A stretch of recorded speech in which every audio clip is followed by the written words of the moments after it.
आजकल दर्शकों दरअसल भारतीय राजनीति तीन किरदारों के इर्द गिर्द घूम रही है। और जब मैं तीन किरदारों की बात कर रहा हूं, मैं प्रधानमंत्री नरेंद्र मोदी या अमित शाह या राहुल गांधी की बात नहीं कर रहा हूं। आज राजनीति कंगना रनाउत, सुशांत सिंह राजपूत और रिया चक्रवर्ती के इर्द गिर्द घूम रही है। सुशांत सिंह राजपूत बिहार के हैं, बिहार बनाम महाराष्ट्र बनाया जाता है। महाराष्ट्र के मुख्यमंत्री रह चुके देवेंद्र फडणवीस को प्रभारी बनाया जाता है बिहार में। यह सारा राजनीतिक खेल हो रहा है, यह भी दर्शकों को समझना चाहिए। देवेंद्र फडणवीस कह रहे हैं कंगना का घर तोड़ दिया, दाऊद का घर छोड़ दिया। भूल गए 5 साल तक वो खुद मुख्यमंत्री थे, दाऊद का घर तोड़ देते। कंगना रनाउत की मां आज बीजेपी में बाकायदा शामिल हो जाती हैं। अब यहां पर कंगना रनाउत तो यहां तक पहुंच गई हैं, ये कहती हैं कि देखिए बाबर ये मंदिर फिर बनेगा। जो अवैध निर्माण था ऑफिस का वो मंदिर था और ये मंदिर फिर बनेगा। उद्धव ठाकरे बाबर हैं, इसे हिंदू मुसलमान भी करने की पूरी कोशिश की जा रही है। और ये सब क्यों हुआ? इसलिए हुआ क्योंकि बिहार के चुनाव आने वाले हैं। मुद्दा इनके पास अर्थव्यवस्था क्यों रसातल में, इसका जवाब नहीं है। चीन भारत की सीमा में क्यों घुसा है, इसका जवाब नहीं है। भारत में कोरोना 1 लाख प्रतिदिन हो रहा है, इसका कोई जवाब नहीं है। तो आपके मुद्दे क्या है? क्या मैं एक सवाल पूछना चाहता हूं, क्या इस देश के अंदर सबसे बड़ा मुद्दा यह है कि कंगना रनावत का कुछ घर का टुकड़ा टूट गया? इस देश के अंदर हजारों लाखों गरीबों के झोपड़े टूटते हैं, तब ये हिंदुस्तान के बड़े बड़े नेता अपने घरों के अंदर क्यों घुसे रहते हैं? क्यों महाराष्ट्र के राज्यपाल अपने घरों के अंदर घुसे रहते हैं? क्यों हिमाचल प्रदेश के मुख्यमंत्री को याद नहीं आता कि एक गरीब का झोपड़ा तोड़ा गया है? अभी आपके चैनल पर राजीव रंजन जी क्या कह रहे थे, अब ध्यान दीजिएगा मेरी बातों को। 40 दिन हो गए और मुंबई पुलिस कुछ नहीं कर।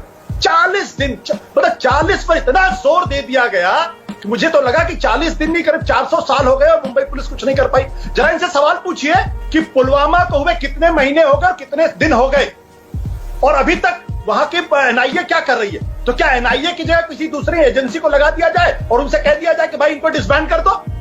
यह दरअसल राजनीति है। एक तरफ बीजेपी है, बीजेपी के लिए अब मैस्कट बन गई है कंगना रनाउत, जिन्हें डर लगता है, पीओके लगता है मुंबई, जिन्हें देश में डर लगता था, भय लगता था, वो राष्ट्र विरोधी थे। ये दरअसल नई राष्ट्रभक्त आई हैं। जब आमिर खान या उनकी बीवी या कुछ लोगों को देश में जो कुछ हो रहा था, जैसा सूरत हाल बन रहा था, उन्हें दिक्कत होने लगी, उन्हें भय लगने लगा, तो लोगों ने उन्हें राष्ट्र विरोधी करार दे दिया था।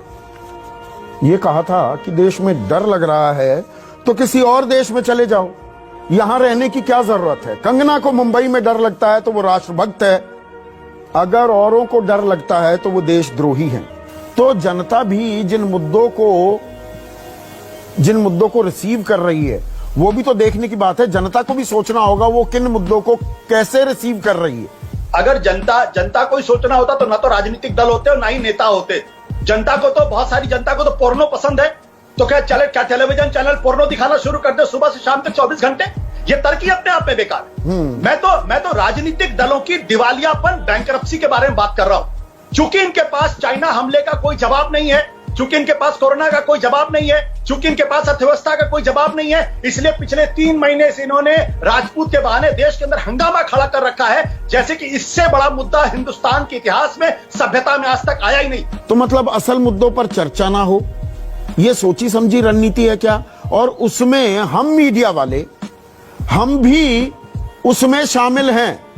अब देश में सबसे बड़ा मुद्दा, सबसे बड़े किरदार यही रह गए हैं। बस कंगना रनाउत क्या कह रही है, या सुशांत सिंह राजपूत की मौत की गुत्थी अगर हट गई तो ये ड्रग केस, ये कौन कौन से ड्रग लिया करते थे, क्या ड्रग कार्टेल है, यही देश की समस्याएं रह गई है। इसमें राजनीतिक जमात भी शामिल है और मीडिया भी शामिल है।